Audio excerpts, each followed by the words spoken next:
భారత్ పాకిస్తాన్ మధ్య యుద్ధ విరమణ శాంతి చర్చలకు స్వాగతం పలుకుతా ఉన్నాం.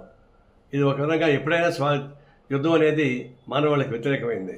అంటే టెర్రరిస్టులు ఇంకా ప్రమాదకారి. అందరూ టెర్రరిస్టులను అంతం చేయడానికి కావాల్సిన ఏర్పాటు చేయాల్సిందే.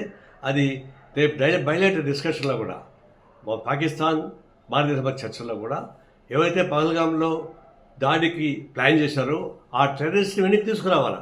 ఎందుకంటే గతంలో బాంబేలో హోటల్ పైన దాడి చేసిన టెర్రరిస్ట్ వెనక్కి తీసుకొచ్చారు కదా, అదే పద్ధతుల్లో వీళ్ళని కూడా టెర్రరిస్ట్ కూడా వెనక్కి తీసుకోవాల్సిన అవసరం ఉంది.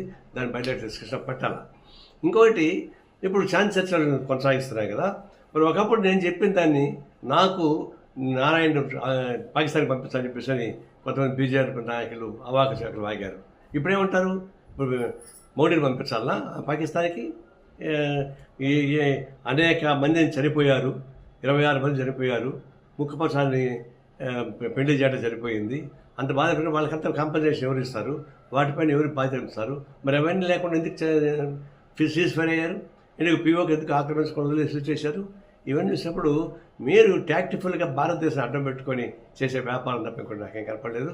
సిన్సియర్గా మేము టెర్రరిస్ట్ మీద దాడి చేయమని గట్టిగా చెప్పిన దానికి మమ్మల్ని అపార్థం చేసుకుంటారా? మేము తీవ్రంగా నిరసిస్తున్నాం.